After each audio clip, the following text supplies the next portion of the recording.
Hello, gods and goddesses, and welcome to another episode of the Goddess Chronicles. I am your host, Elevar.Maximus, and today's episode is called Money Over Everything. Make sure you like, follow, comment, subscribe, plus share. Let's get in the episode. Recently, I was talking with a friend, and they were telling me about their life. And this is a male, and he's married. And we figured out that he was married to a narcissistic woman. And we started to look into some resources for him to possibly get out of this situation and to identify what was happening in his life. The reason why we started to look into this so thoroughly is because he didn't realize that it was abuse. He had been married to this woman for 8 years, and it was just everyday fare. As when you are in a narcissistic relationship, you may not think of it as abuse. This woman is trying to physically fight him. She's yelling at him. She's abusing him. She is talking down to him. She's doing all kinds of things that, until I pointed it out, he was like, I guess you're right. That is abuse. There's one other way that she was abusing him, and that was financial abuse. Let's talk about it. Financial abuse is when one partner controls the finances and it makes the other partner have to rely on them for resources. So in this case, he gives the woman the money to pay the bills, and when he asks to see the bills or even have access to his money, she does not let him. So he is scared to leave because he doesn't know how he's going to gain his own resources back that he works for at his job. And to me, that was a number one red flag. You see, here's an interesting caveat to this story. The person that I'm talking with, he is not a spiritually awake person, so he still lives very much in the 3D, and it's very all about money as well. His wife is the main breadwinner of the household. She is making over 6 figures, and they have a comfortable lifestyle.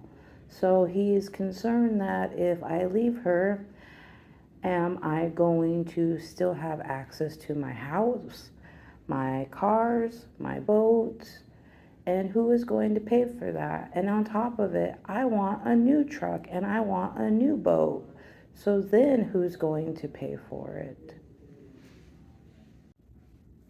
So we had this talk, let's say Friday, and by Monday, all that had went out the window about him leaving and this abuse and, oh, it's not that bad. It's great.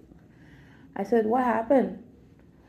Well, her boss got fired on Friday, so now she's up for a promotion, and now she'll make probably double or triple what she was making, and I can get that $80,000 truck and that boat, and maybe we're even gonna move to a new place, and maybe we can start new, and the narcissist will change, and this abuse will stop happening, and we can build a brand new life because she has all the money.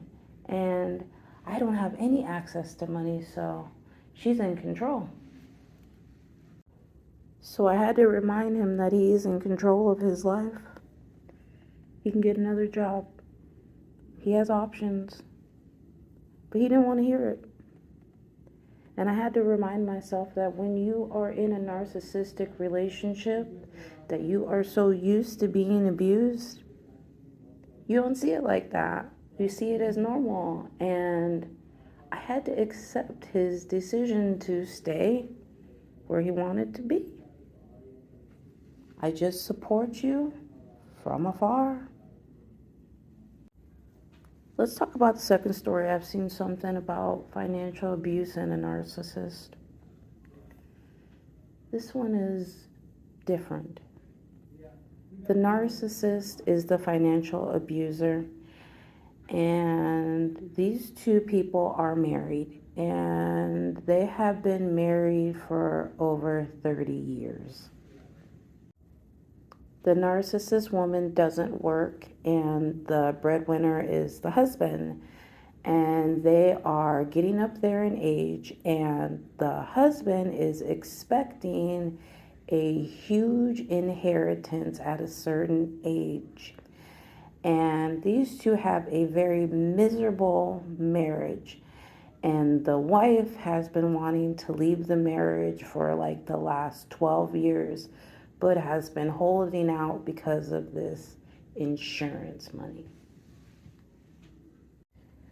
Now, this situation is different. I actually was closer to the narcissist woman in this situation. So I tried to have many talks with her about changing her life, about leaving, about quality of life, and staying there being miserable.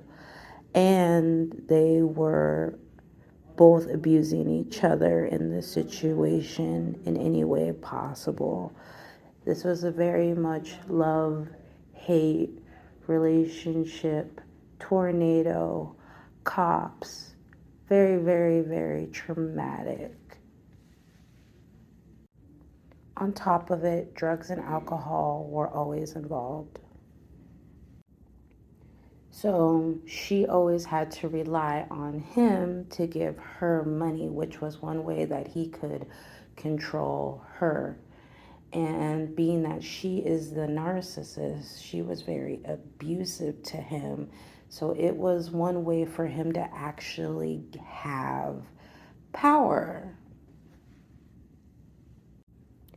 And you see this narcissist woman, she wasn't just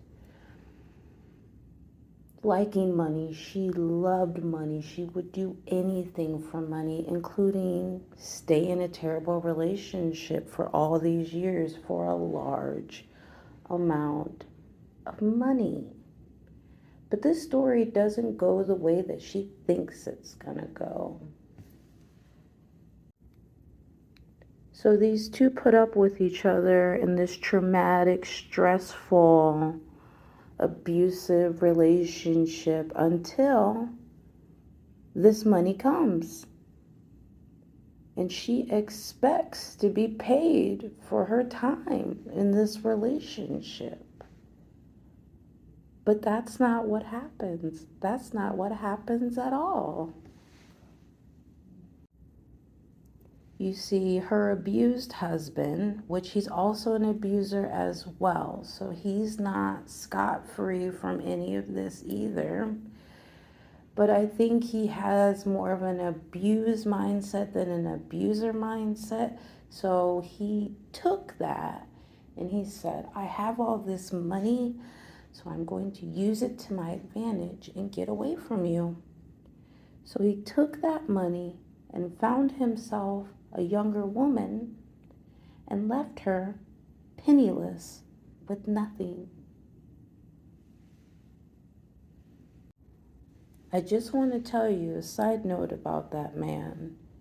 He left her for a younger woman, and then that younger woman took him for his money. So neither one of them turned out in a very good situation overall. So why did I decide to make this episode? I decided to make this episode because people that are in narcissistic relationships sometimes are either trapped and bound by money or very much controlled by money. Because I know that there's people that have children and they want to get out, and I know that there are other people like the woman that's just waiting for her payday to get out. So if you are being controlled by a narcissist in a financial situation, I would look at all my options and see, first of all, as we can tell from some of these situations, because again, they're so used to it, are you really ready to get out? And do you have the resources, like a friend, a family member, maybe a coworker, your church, somebody that could help you? There are options if you're ready and you're willing to do the work. I wish you luck, gods and goddesses. God bless you.